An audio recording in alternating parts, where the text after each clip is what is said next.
अस्सलाम वालेकुम and welcome to जोर का जोड़। आई होप आप लोग खैरियत से होंगे और अच्छे से अपना ख्याल रख रहे होंगे। Another day another show and again a lot to discuss, a lot of things are happening. जाहिर सी बात है थोड़ा सा माहौल स्लो डाउन ज़रूर हो गया है बिकॉज एक इतना बड़ा टूर्नामेंट इख्तिताम पजीर हुआ है, बट उस टूर्नामेंट के इख्तिताम पजीर होने के बाद जो चैम्पियन टीम थी इंडिया और जो साउथ अफ्रीका फाइनलिस्ट टीम थी साथ द रनर अप, वो सब बारबाडोस में फंसे हुए थे। इवेंचुअली अब बारबाडोस से रवाना हुए हैं। सो यस, हालात कुछ आहिस्ता आहिस्ता बेहतर हो रहे हैं, बट और दुनिया क्रिकेट में और सब कुछ भी हो रहा है। कोई इधर बयान दे रहा है तो कोई उधर बयान दे रहा है। एंड स्पोर्ट्स की दुनिया में भी और बहुत सारी चीजें चल रही हैं जिसके हवाले से हम आपको आगे शो में जरूर अपडेट करेंगे। मैं हूं सवेरा पाशा और मेरे साथ मौजूद है हाफिज मोहम्मद इमरान। और बिल्कुल सवेरा, आपने ठीक कहा है कि कुछ थोड़ी सी रफ्तार कम हुई है, थोड़ी सी हलचल कम हुई है, लेकिन चीज़ें अपनी जगह पर मौजूद हैं। लेकिन जो अभी आपने बयानात का जिक्र किया, आज के इस प्रोग्राम में जो बयानात होंगे वो यकीनी तौर पर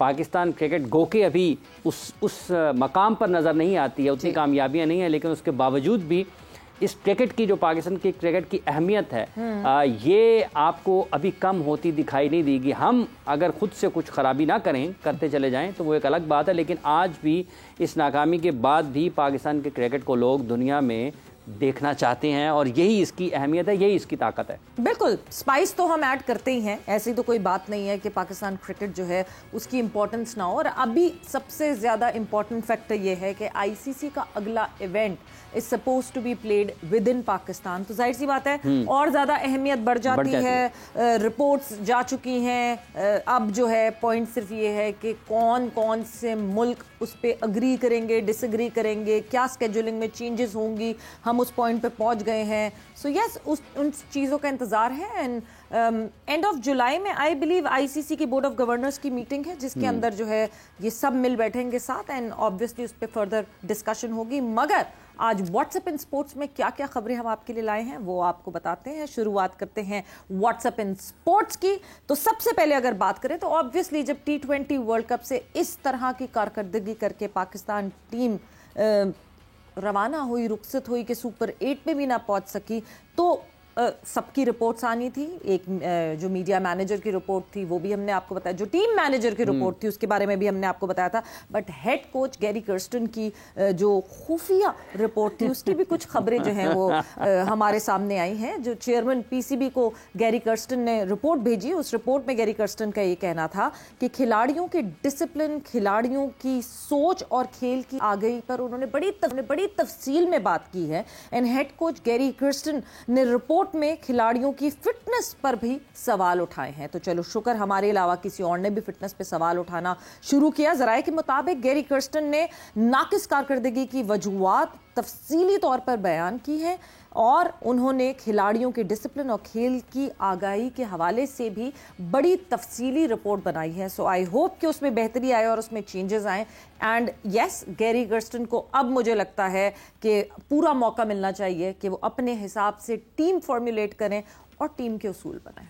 वैसे बड़ी दिलचस्प बात है सवेरा, आपने कहा खुफिया रिपोर्ट मंजरे हम पर आ गई, फिर खुफिया तो ना रही, ऐसी होती है खुफिया चीज पीसीबी में। और देखिए पाकिस्तान क्रिकेट बोर्ड के लिए एक बड़ा मसला ये है कि ये या तो गैरी कर्स्टन के फिर पाकिस्तान में मीडिया के लोगों के साथ ताल्लुकात कायम हो चुके हैं, या फिर चेयरमैन पीसीबी, जैसा कि अभी हम बता भी रहे हैं कि उन्होंने भेजा, चेयरमैन पीसीबी को भेजी है, या फिर चेयरमैन पीसीबी ने खुद बता दिया, या फिर पीसीबी के जो 2-3 टॉप ऑफिशियल्स हैं उन्होंने लोगों को बताया जी रिपोर्ट आ गई है, और फिर उसमें यही उन्होंने बताया होगा कि क्या क्या उन्होंने कहा ये चीज़ें 1-2 हैं, ये डाल दें इसमें। लेकिन ये जैसे मीडिया में रिपोर्ट हुआ है ना सवेरा जी, इसका एक इशू ज़रूर होगा कि गैरी ज़रूर परेशान होगा कि मेरी रिपोर्ट आप कैसे पब्लिक कर सकते हैं। गैरी को आहिस्ता आहिस्ता समझ आएगा कि पाकिस्तान क्रिकेट है ये, पाकिस्तान क्रिकेट है ये।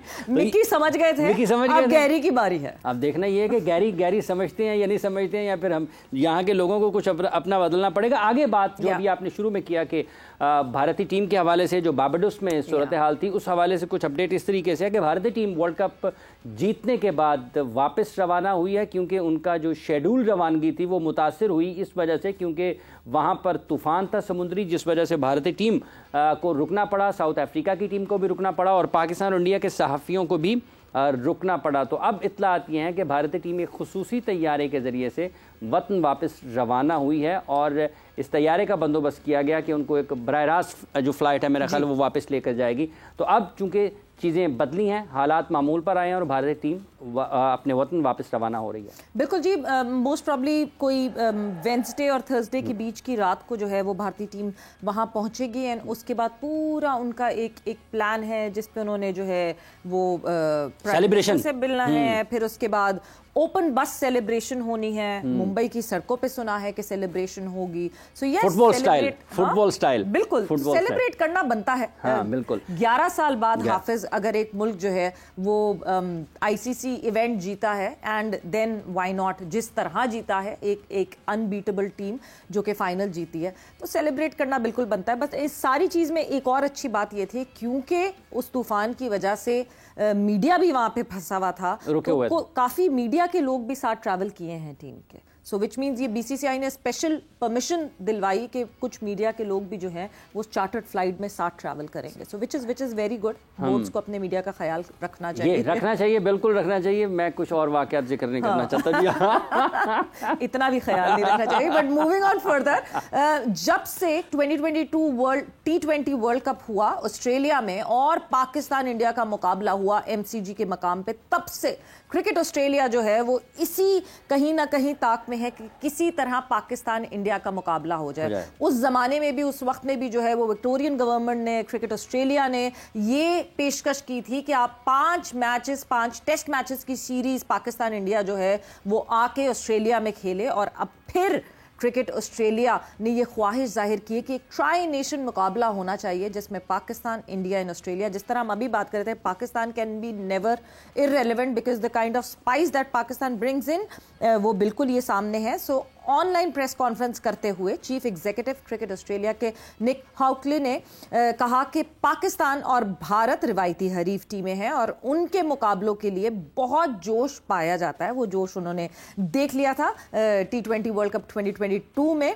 निक हॉकले ने यह भी कहा कि T20 वर्ल्ड कप के दौरान नसाउ क्रिकेट स्टेडियम में और ऑस्ट्रेलिया T20 वर्ल्ड कप 2022 में भी ऐसा ही जोश था। सो उन्होंने कहा कि बाहमी सीरीज और ट्राई नेशन सीरीज के लिए हम तैयार हैं और हम जो है साथ जो है एक एसोसिएट बन सकते हैं कि आप आके या तो बायलैटरल सीरीज यहाँ खेलें ऑस्ट्रेलिया में या फिर ट्राई नेशन सीरीज खेलने के लिए भी हम तैयार हैं। देखिए, ये इसको ये भी कहा जा सकता है एक तरीके से कि कहीं कोई सालसी का किरदार तो नहीं अदा कर रहे हैं, ये भी एक पहलू इसका लिया जा सकता है। जिसे आपने बताया कि इन्होंने कहा कि अफ्रीकी सीरीज़ की भी बात हुई है, तो 99 में मुझे याद पड़ता है कि पाकिस्तान, इंडिया और ऑस्ट्रेलिया तीनों ने ऑस्ट्रेलिया में एक अफ्रीकी वनडे टूर्नामेंट खेला था और उसके बाद मुझे याद नहीं पड़ता कि ये तीनों टीमें इकट्ठी ऑस्ट्रेलिया में खेली हों इस तरह की क्रिकेट सीरीज़। तो अब ये जो निक हॉकले का स्टेटमेंट है, ये यकीनी तौर पर, ये पहले भी उनकी तरफ से ऑस्ट्रेलिया क्रिकेट की दिलचस्पी आई है। अब चूंकि दोनों मुल्क आपस में खेल नहीं रहे हैं, तो हो सकता है किसी तीसरे मुल्क से खेलकर दोबारा अपने अपने मुल्कों में वापस खेलना शुरू करें।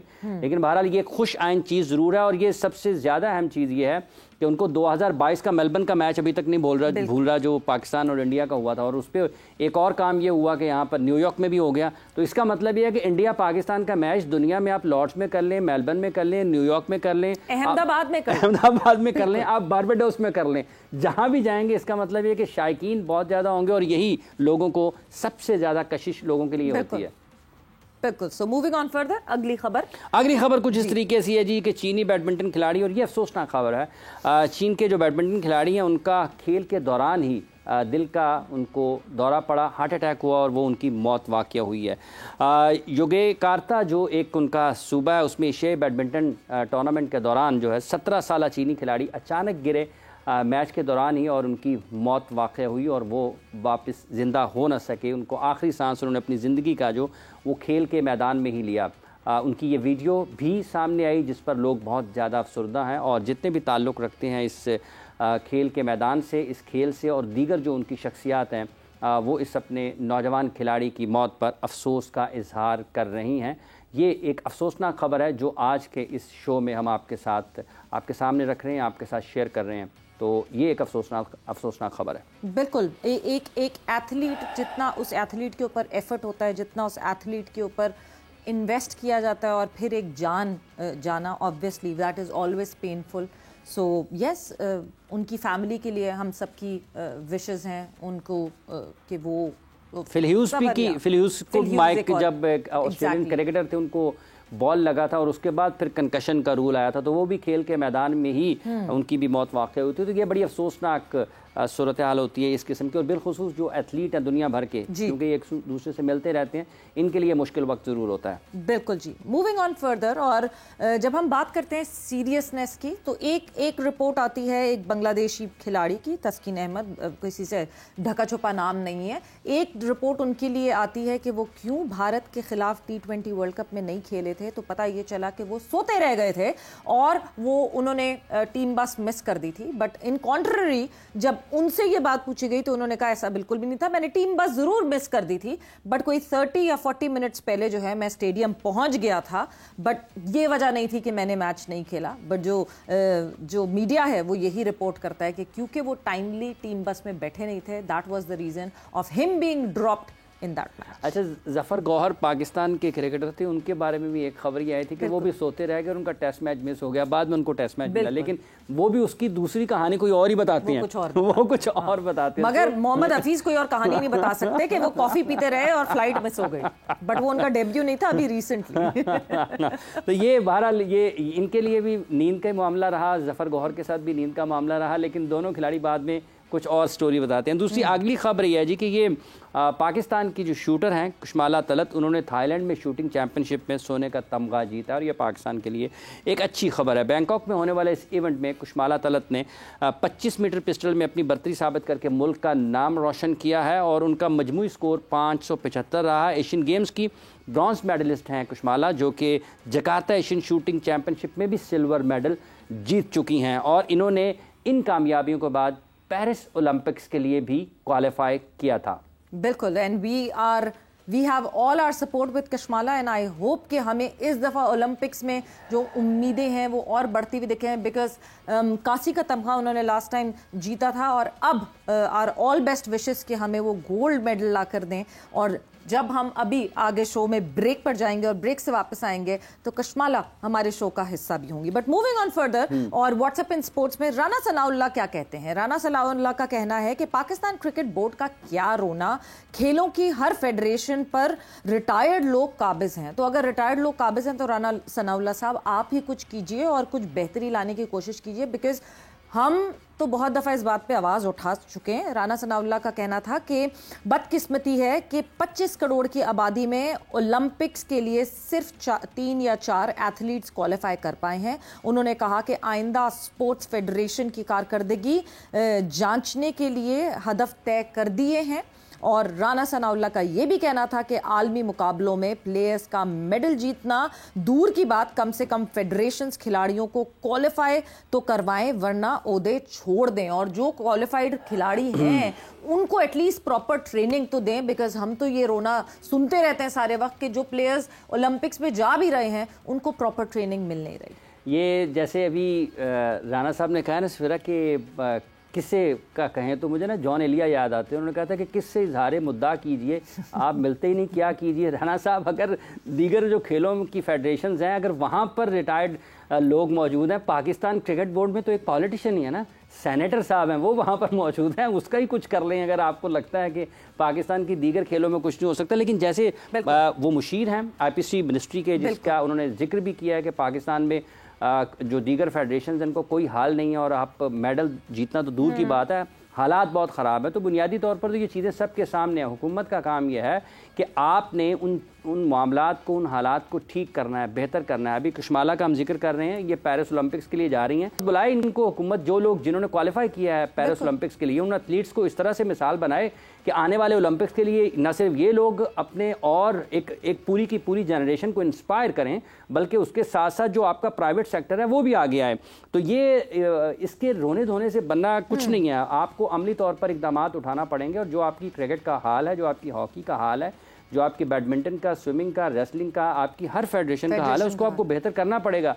जब तक आप गैर मामूली इकदाम नहीं उठाएंगे ना जी, उस वक्त तक सवेरा काम होने वाला नहीं है। बिल्कुल। और हम बात करते हैं जी स्पोर्ट्स बजट, ये स्पोर्ट्स बजट वो, मगर जिस वक्त ये प्लेयर्स ओलंपिक्स तो 4 साल में एक दफ़ा आता है, ओलंपिक्स के लिए नहीं जा रहे होते, उस वक्त ये प्लेयर्स कैसे ट्रेन करते हैं, कहाँ कहाँ जाते हैं, अपने फंड से जाते हैं, इनको स्पॉन्सर्स नहीं मिलते, इनको फंड्स नहीं मिलते कहीं ट्रैवल करने के। जो अफोर्ड कर सकता है वो कहीं ना कहीं फिर एथलीट बन जाता है, वरना जो एक अच्छा एथलीट भी हो मगर वो अगर अफोर्ड नहीं कर सकता तो वो तो इसी हिसाब में रह जाता है और यही हिसाब करता रहता है।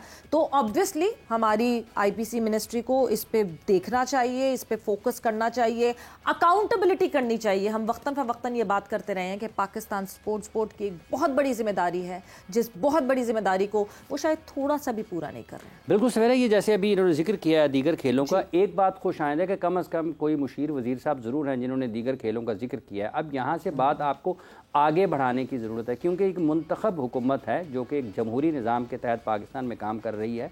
और अगर सिर्फ ओलंपिक्स की बात करते हैं, आप एक 4 साल का प्लान तरतीब कर लेना जिसमें आपकी एशियाई खेलें भी आती हैं, जिसमें आपके दौलत मुश्तरका की खेलें भी आती हैं और जिसमें आपके ओलंपिक मुकाबले भी आते हैं। तो अगर आप 4 साल प्लान करते हैं तो आपके पास इस 4 साल के विंडो में 3 बड़े टूर्नामेंट्स हैं, 3 बड़े इवेंट्स हैं।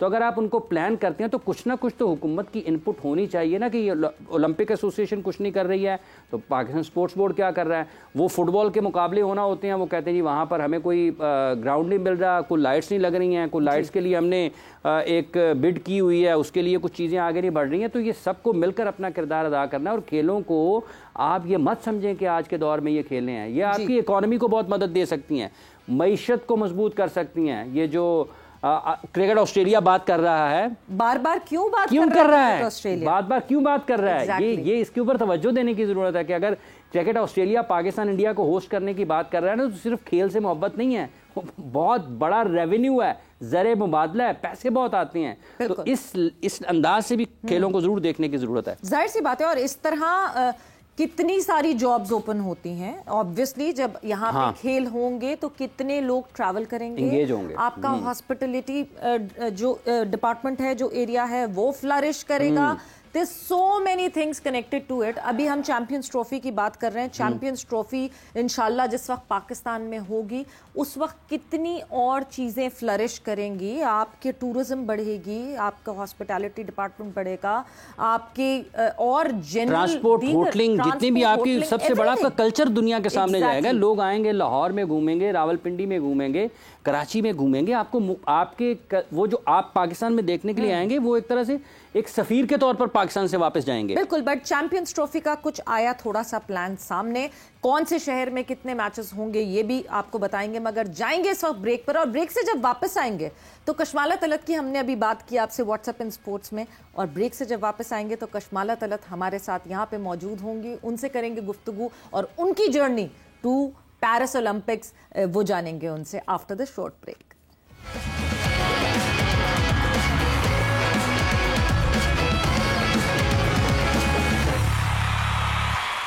जोर का जोड़ में आपको एक मरतबा फिर हम कह रहे हैं खुश आमदीद। बात हम कर रहे थे ब्रेक पर जाने से पहले पेरिस ओलंपिक्स के हवाले से भी, पाकिस्तान के कौन से खिलाड़ी वहाँ पर पाकिस्तान का परचम उठाएंगे, पाकिस्तान का परचम बुलंद कर सकते हैं। इसी के साथ हमने बात की थी पाकिस्तान के मुशीर जो हैं इस वक्त आईपीसी मिनिस्ट्री के, राना सनाउल्लाह साहब, और कि उन्होंने फेडरेशंस का जिक्र खैर किया है कि वहाँ पर कुछ ज़्यादा अच्छे हालात नहीं हैं, लेकिन इसके बावजूद भी अगर पाकिस्तान में से कोई क्वालिफाई कर जाता है ओलंपिक्स के लिए तो सवेरा ये कोई इतनी मामूली बात नहीं है। ये बहुत, इसमें बहुत मेहनत की आपको ज़रूरत है, सलाहियत की बहुत ज़्यादा ज़रूरत होती है। और अगर आप क्वालिफाई करते हैं, क्योंकि पाकिस्तान में अमूमी तौर पर 1-2 खेलों के अलावा आपको हमेशा यही सुनने को मिलता है कि वाइल्ड कार्ड एंट्री हो गई और खिलाड़ियों को भेज दिया गया, लेकिन अब के बार सूरत हाल कुछ बदल रही है। कैसे बदल रही है? बिल्कुल जी, बदल इसी तरह रही है कि इंडिविजुअल्स की मेहनत है, यस, कहीं ना कहीं कोई ना कोई फेडरेशंस, एसोसिएशंस ज़रूर बैकिंग देती हैं, मगर इंडिविजुअल्स की एक लगन की वजह से, वो एक गोल सेट किया हुआ होता है, उसकी वजह से आपको दिख रहे हैं ओलंपिक्स में। वरना जिस तरह हम ओलंपिक्स की बात करें तो इन रीसेंट टाइम्स जितनी बड़ी नेशन है हम, जितनी पॉपुलेटेड नेशन है हम, उसके मुकाबले में जितना छोटा कंटिंजेंट हमारा होता है, तो जब आप ओलंपिक्स में कंटिंजेंट्स देखते हैं और छोटी छोटी पॉपुलेशन के ममालिक के कंटिंजेंट सबसे इतने बड़े होते हैं, तो उस वक्त आप ये सोचते हैं और इस फिक्र में पड़ जाते हैं कि क्या हो रहा है, क्या हमारे पास टैलेंट नहीं है या फिर टैलेंट को तराशने वाले लोग नहीं हैं। तो इसी तरह टैलेंट को तराशा गया, तराशने के साथ साथ अपनी मेहनत और अपनी डेडिकेशन को सामने रखा गया, और जब सामने रखा गया तो शूटिंग कि इस डिसिप्लिन में हमारे साथ मौजूद हैं पाकिस्तान के शूटर जो कि पेरिस ओलंपिक्स में हमें रिप्रेजेंट करेंगी। कशमाला तलत हमारे साथ मौजूद हैं। कशमाला, अस्सलाम वालेकुम and welcome to the show. वालेकुम सलाम, thank you so much for inviting me. सबसे पहले तो कशमाला, मैं आपको कॉन्ग्रेचुलेशंस तो नहीं, मैं सबसे पहले आपको थैंक यू कहूँगी दैट आपने इतना हार्डवर्क पुट अप किया कि आप हमारे परचम को बुलंद करने के लिए ओलंपिक्स में जा रही हैं।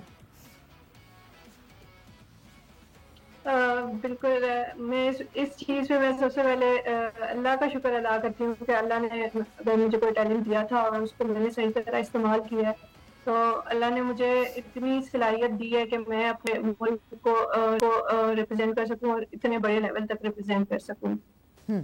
ठीक है कशमाला, ये जो आपका सफ़र है, ये कभी आपने सोचा था कि एक वक्त आएगा कि आप ओलंपिक्स में पाकिस्तान की नुमाइंदगी करेंगी, और इसके रास्ते में क्या रुकावटें आई हैं और किस किस तरह की मुश्किलात थी जिनसे गुजरकर आप इस जगह पर पहुंची हैं कि अब आप पेरिस ओलंपिक्स में पाकिस्तान के लिए शूटिंग में हिस्सा लेंगी, और लोगों को तवक्को भी बहुत है कि आप वहां पर पाकिस्तान के लिए बहुत बेहतर भी कर सकती हैं।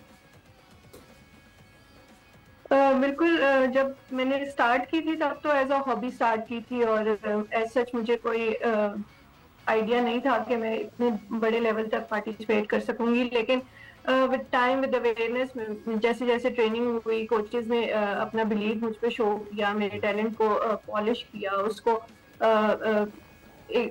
नेशनल लेवल पे जो स्कोर्स हैं वो इंटरनेशनल लेवल के आए। तब जाके मुझे एक टाइम पे बिलीव होना शुरू हुआ कि I can participate in the internationals, and एक ओलंपिक्स के लिए क्वालिफाई करना तब तक शायद मुझे पॉसिबल नहीं लगता था जब तक हमारे शूटिंग में ओलंपिक कोटाज नहीं आए थे, और वो वाइल्ड कार्ड एंट्री हो रही थी, तो हमें एज सच अवेयरनेस नहीं थी कि कोटा विनिंग भी पार्टिसिपेशन होती है। मैं अपनी बात करती हूँ, मुझे नहीं थी। तो जब मैंने अपने शूटर्स को, जैसा खलील अख्तर ने टोक्यो के लिए कोटा विन किया, फिर जीएम बशीर ने कोटा विन किया, फिर गुलफाम जोसेफ ने कोटा विन किया, तो मेरे अंदर कहीं ना कहीं ये चीज एक डिजायर पैदा हो गई थी कि मैं जब शूटिंग छोड़ूं तो एटलीस्ट मेरे पास एक काश ना रहे कि मैं ये कर सकती थी और मैंने नहीं किया। और फिर जाहिर सी बात है कि मैं ये भी कि लड़कों के कोटा आ रहे हैं तो लड़कियों के भी होने चाहिए, एक ये डिजायर भी थी कि लड़कियां भी कर सकती हैं, पार्टिसिपेट कर सकती हैं, उनके भी कोटाज आ सकते हैं, वो भी मेडल विन कर सकती हैं। और अल्हम्दुलिल्लाह के मेरे कोचेस ने, मैं सबसे पहले शुक्रिया करूंगी कोच कैसर का और फिर कोच गुलामी का, और अब फेडरेशन ने हमें इंटरनेशनल कोच किनारी प्रोवाइड किए हैं फॉर द ट्रेनिंग। इन सब ने बहुत मेहनत की है और अल्हम्दुलिल्लाह कि हमने वो कोटा सिक्योर किया है, और अब हम पेरिस ओलंपिक्स में पाकिस्तान की तरफ से फर्स्ट फीमेल शूटर को भी देखेंगे, जो फर्स्ट फीमेल को भी देखेंगे 77 इयर्स में, जो डायरेक्ट बर्थ लेके ओलंपिक्स में पार्टिसिपेट करेगी। ज़बरदस्त। ये मतलब ये ऑनेस्टली स्पीकिंग ये एक माइलस्टोन है, वन स्टेप फर्दर कि जो है हमारी एक फीमेल शूटर हमें दिखेगी ओलंपिक्स में पार्टिसिपेट करती हुई। और वक्त ऐसे आगे बढ़ रहा है, इतनी तेज़ी से बढ़ रहा है कि हमें मॉडर्न डे के साथ compete करना बहुत ज़रूरी है। मगर कशमाला, वो आपने कहा ना कि मुझे तो शौक़ था, मुझे पता ही नहीं चला कि कब मैंने मैं इसको प्रोफेशनली ले लूँगी और फिर मैं एज शूटर जो है वो ओलंपिक्स में पाकिस्तान को रिप्रेजेंट कर सकूँगी। थोड़ा सा ज़रा अपनी स्टोरी पे पीछे लेकर जाएं। व्हेन वाज द टाइम जिस वक्त आपने ये सोचा कि ये टाइम है कि यहाँ मुझे लगा इस एज पे कि मैं जो है इसको एज हॉबी शुरू करूँ? कब से, किस एज से आप शुरू कर रही हैं, ये किस एज से शूटिंग कर रही हैं? 2015 में मैंने एज अ हॉबी स्टार्ट किया था। और जैसे मेरा मिलिट्री बैकग्राउंड है तो हमारी पोस्टिंग्स आती रहती हैं, तो हम जेलम पोस्टेड हुए थे, और मेरी मदर को आइडिया था, लाइक शी नोज के शूटिंग होती है, बट शी नेवर ट्राइड, और उनकी विश थी कि मैं भी शूटिंग करूं, but due to his professional life और फिर personal life she can not continue और she can do it, but उनके अंदर एक डिजायर थी कि मेरे बच्चे को ऐसी चीज हेल्दी एक्टिविटीज करें, को अपना टाइम फोन या टीवी या कोई एक्स्ट्रा एक्टिविटी हेल्दी एक्टिविटी में यूटिलाइज करें। तो हम जब जेलम पोस्टेड हुए तो फिर यहाँ पे आर्मी मार्क्समैनशिप यूनिट है जहाँ पे शूटर्स को प्रिपेयर किया जाता है, एथलीट्स को प्रिपेयर किया जाता है। यहाँ पे शूटिंग प्रॉपर एक यूनिट है, आपको हर तरह की शूटिंग यहाँ मिल जाती है, एयर पिस्टल से लेके शॉटगन, स्नाइपर, ऑल दैट, पर इवेंट्स भी होते हैं। तो एज अ हॉबी, फिर मैंने एज अ हॉबी के लिए, मतलब कि मेरा टाइम वेस्ट ना हो, मैं एक्स्ट्रा एक्टिविटी के तौर पे इसको मैंने ज्वाइन किया था और मैंने विजिट किया और मुझे लगा कि शायद मुझे करनी चाहिए, ये अच्छी चीज़ है।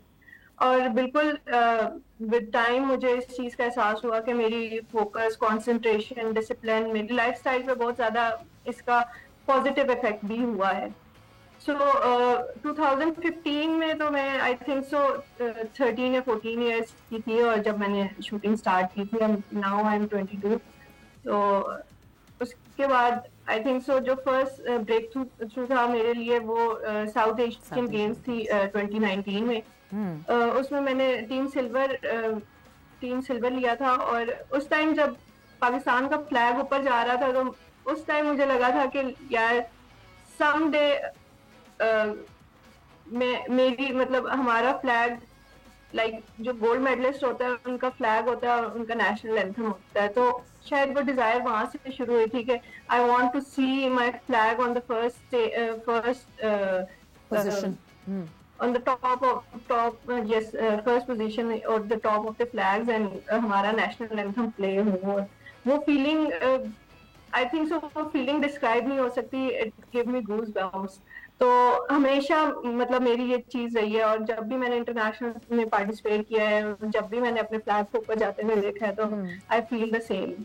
किशमाला, आप अभी ये बात एक्सप्लेन कर रही हो ना, तो इट गेव मी गूज़बम्स कि ऑनेस्टली स्पीकिंग एक इतना फखर का वो मकाम होता है। आई रिमेंबर अरशद नदीम, हमें लास्ट अभी वही याद है जिस वक्त जो है अरशद नदीम के उस पर जो है जिस तरह हमारा परचम जो है वो बुलंद हुआ था, बिल्कुल दिखाया गया था। किशमाला, जैसे अभी आपने जिक्र किया उस वाक़े का कि जिसने आपको बहुत ज़्यादा मुतारिक किया, ये जो आपकी ट्रेनिंग है ये कितने के घंटे आप रोज़ाना करते हैं? इसके लिए किन चीज़ों की ज़रूरत होती है बुनियादी तौर पर, और कितनी इसमें कितना फोकस डिफरेंट होता है, या जो आप अपनी फ़िज़िकल फ़िटनेस को बेहतर करने के लिए किन चीज़ों की ज़रूरत होती है एक शूटर को, और जो आपको रोज़ाना की बुनियाद पर करना पड़ती हैं, और कितना आप इससे थोड़ा सा आराम ले सकते हैं कि 2, 4, 5 दिन अगर नहीं करेंगे तो उससे क्या फ़र्क पड़ता है? बिल्कुल, शूटिंग एक कंटिन्यूस स्पोर्ट है। आप अगर इसे प्रोफेशनली लेके चलना तो आपको कंटिन्यूसली करनी पड़ती है और इसको बहुत ज़्यादा टाइम देना पड़ता है। लाइक डेली में इस टाइम पे 10 आवर्स जो मिनिमम 10 आवर्स में दे रही हूँ, लाइक 10 to 11 आवर्स, क्योंकि मैं जो पार्टिसिपेट कर रही हूँ मेरे 3 इवेंट्स हैं, 10 meter air pistol, 10 meter air pistol mix team and 25 meter sports pistol. तो मेरे लिए जो रिक्वायरमेंट है वो ज़्यादा है डिपेंडिंग ऑन द इवेंट्स। बाकी अगर कोई शूटर एक इवेंट कर रहा है तो वो उसके हिसाब से अपने आप को ट्रेन कर रहा है, लेकिन वहीं पे है कि शूटर्स को मैक्सिमम 8 to 10 आवर्स देने पड़ते हैं शूटिंग के लिए। उसमें उसको फिजिकली फिट होना पड़ता है, मेंटली फिट होना पड़ता है, टेक्निकली आपको चीज़ें ऑब्जर्व करनी पड़ती हैं, अपनी ब्रीथिंग, अपनी नर्व्स, अपना हार्ट बीट, आप किस कंडीशन में कैसे परफॉर्म करेंगे, ये सारी चीज़ें आपको ऑब्जर्व करनी पड़ती हैं। और जितनी प्रैक्टिस होगी, जितनी इन कंडीशंस में आप प्रैक्टिस करेंगे, डिफरेंट कंडीशंस में प्रैक्टिस करेंगे, उतना आप एक्सेल कर सकेंगे।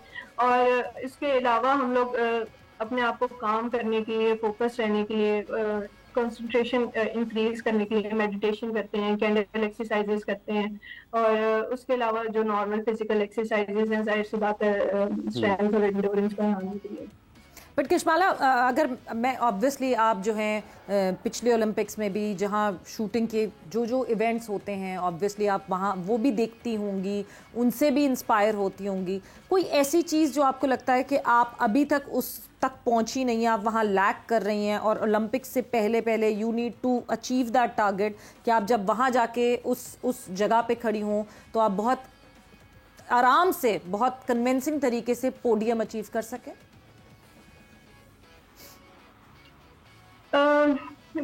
मुझे ये लगता है कि इस टाइम जो प्रैक्टिस है और जितनी कोचेस ने हमें प्रैक्टिस करवा दी हुई है और जितना भी हमारी ट्रेनिंग हो चुकी हुई है, उसमें अब जो है हमें सिर्फ अपने आप को मेंटली प्रिपेयर करना है उस इवेंट के लिए सिर्फ। उसके अलावा ऑलमोस्ट टेक्निकली, फिजिकली और ऑलमोस्ट हर तरह से कोचेस ने हमें प्रिपेयर कर दिया हुआ है कि हम वहां जाके परफॉर्म कर सकें। एंड आई थिंक सो कि हमारे स्कोर्स इतने हैं कि हम लोग इंटरनेशनल मेडल ला सकें, और प्रीवियसली भी हम लेकर आए हैं और इस दफा भी उम्मीद है कि हम जरूर लेकर आए। अच्छा, जो गैर मुल्की कोच का भी आपने जिक्र किया, कितना फ़र्क उससे पड़ा है और आपके ख्याल में किस हद तक ज़रूरत है? एक इवेंट है, इसके बाद भी मुकाबले होने हैं, तो किस हद तक एक बेहतर कोच एक शूटर की खेल को बेहतर कर सकता है, उसके मायार को बुलंद कर सकता है?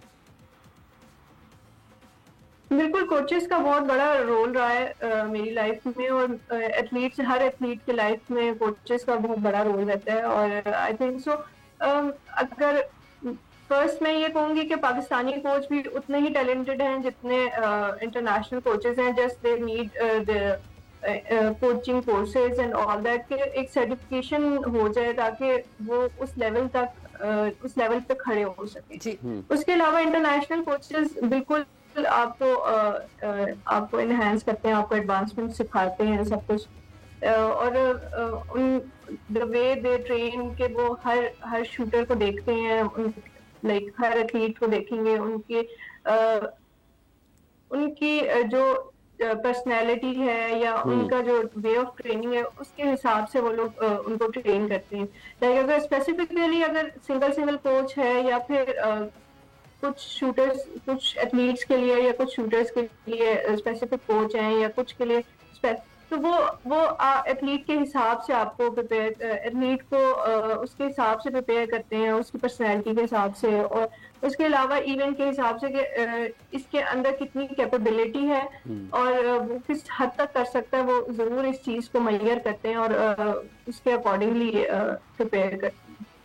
सो South Asian Games, then Asian Games, obviously एक अलग किस्म का प्रेशर होता है ओलंपिक्स का। किशमाला अपनी मेडिटेशन जो है वो कितनी टाइमली कर रही है सो दैट वो काम एंड कंपोज रहे ओलंपिक्स के लिए। I know you would be excited, I know excitement के साथ साथ नर्वसनेस, बहुत सारी फीलिंग्स इस वक्त आपके दिल में आ रही होंगी अलग अलग किस्म की। So how are you keeping yourself काम?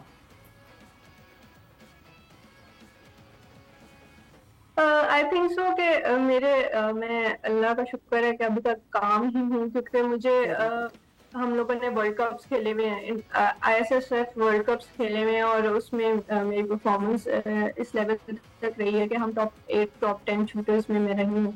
और उसके अलावा एशियन गेम्स एंड फिर एशियन चैंपियनशिप में भी मेरा मेडल है जिसमें ओलंपिक कोटा मैंने विन किया है। So I think so कि we are having that level, so I'm bit calm for that. Olympic is same like Asian Games or next level event for me. जाहिर सी बात है ये एक बहुत बड़ा माइलस्टोन है हमारे लिए, और मैं उम्मीद करती हूँ कि जो परफॉर्मेंस में प्रैक्टिस में कोशिश यही होगी कि जब उस इवेंट पे जाऊं, वहां पे खड़ी हूं, तो मैं अपनी जो प्रैक्टिस नॉर्मली कर रही हूं वो ही रिपीट कर लूं, क्योंकि वो उस लेवल की है कि हम लोग इजीली क्वालिफाई करके मेडल मैच के लिए जा सकते हैं। ठीक है। अच्छा, कि जो एक टीम इवेंट होता है उसमें तो आपको काफ़ी सारे कोचेस साथ नज़र आ रहे होते हैं। ये जो एक इंडिविजुअल गेम है जिसमें आप इनफरादी तौर पर एक खेल में हिस्सा ले रही हैं, आपने मुख्तलिफ आलमी मुकाबला लिया है, कितना सपोर्ट स्टाफ और मुल्कों के खिलाड़ियों के साथ होता है और कितना सपोर्ट स्टाफ होना चाहिए किसी पाकिस्तानी खिलाड़ी के साथ भी, किसी पाकिस्तानी शूटर के साथ भी, और क्या कभी अगर कम है तो उसकी कमी का एहसास होता है आपको? आई थिंक सो कि रियलिटी को एक्सेप्ट करना चाहिए कि हम लोग फाइनेंशियली उतने स्ट्रांग नहीं हैं, और हम अपने आप को दूसरे अगर कंट्रीज से कंपेयर करने जाएं तो हम लोग एक तरह से कॉम्प्लेक्स में ही रह जाएंगे कि उनके पास ये चीजें ज्यादा हैं और हमारे पास नहीं है। आई थिंक सो रियलिटी को एक्सेप्ट करते हुए हम उस चीज से निकल आए हैं।